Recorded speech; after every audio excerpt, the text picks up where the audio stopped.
Okay, so if this checks out logically, it should work like this. The ego, so you, should be defined by memory. The beginning of your existence is not the moment of birth that we usually think of when your body is pulled out of someone else's. The real moment of your birth should be the moment of your first memory. My oldest memory, for instance, is me sitting on the topmost step of a staircase in the house I spent my childhood in, holding my tummy and exclaiming that I have diarrhea. Humble beginnings.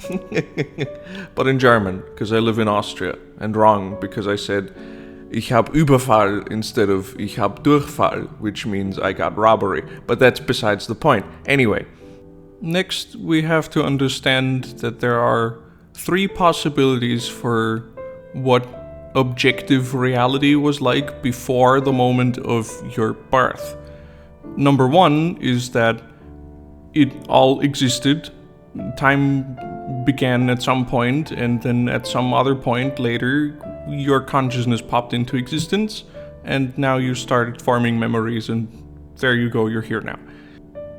Possibility number two is that objective reality and consciousness were born exactly at the same time, and then consciousness, let's say you had amnesia, and you forgot everything, and then you started forming new memories, and here we are. Or option number three, everything started existing with the moment of your first memory. Theoretically speaking, it's possible that the Big Bang and all the history of the universe never actually happened, and it's all just an elaborate illusion, and the beginning of time was in 1997 or so when I remembered that I had to take a shit. It doesn't matter. That is irrelevant. Which one of these three scenarios is actually the case is completely and utterly unknowable, and it's unprovable. We can never truly know that the past happened, that anything before our first memory actually happened. We can only believe it, right? The reason why this is important to understand is because it should mean that neither of these three scenarios should make a difference for the subjective experience of conscious existence. Regardless of whether or not anything happened before you were born, it should feel all the same. It should be experienced all the same. So, if consciousness is defined by memory, that should mean that it has to be immortal in order to be able to witness its own existence.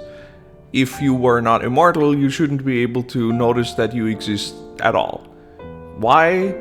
Well, imagine that in a year from now, you're laying on the beach, a big coconut falls on your head, makes a funny bonk noise, and you lose all of your memories up to that point.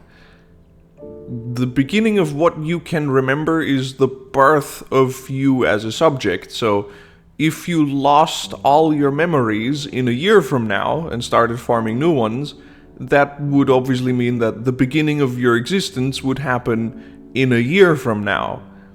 But if you're born in a year from now, you shouldn't be able to experience the present moment, you know? That should be logically impossible. So, if all of this is correct, that would mean that immortality is an absolutely necessary precondition for self-aware consciousness. It also suggests that there is at least one thing that has to be totally predetermined for an infinite amount of time, namely the condition that memory in some form never is erased or destroyed. Consciousness must have a beginning, and it cannot have an end. One hypothetical way of testing this would be with a method to induce controlled memory loss. Let's imagine there was a pill that instantly made you lose exactly 1 hour of conscious memory before ingestion. Now let's say there are two people who spend a few hours together, and from 11 to 12 a.m. they go on a car ride to a restaurant or something, I don't know. Once they're there, person A takes the memory loss drug and person B doesn't. If time and consciousness work as suggested, then person A should, subjectively, never have experienced the car ride. even though objectively they did, at least in person B's subjective experience. Person B was there for the whole ride. They were probably talking or something, whatever people do on a car ride. But person A's subjective experience should be something like, I got in the car and 1 moment later we were at the restaurant, and I basically just space-time traveled. Person A should never subjectively experience the car ride because their future self erased the memory of it. You know what I mean? And again, if all of that is correct, that would mean that death does not exist. If you can witness your own existence, that should be proof that you will exist forever. And there you go. Figured I'd let you know. Hope you have a nice day. Bye.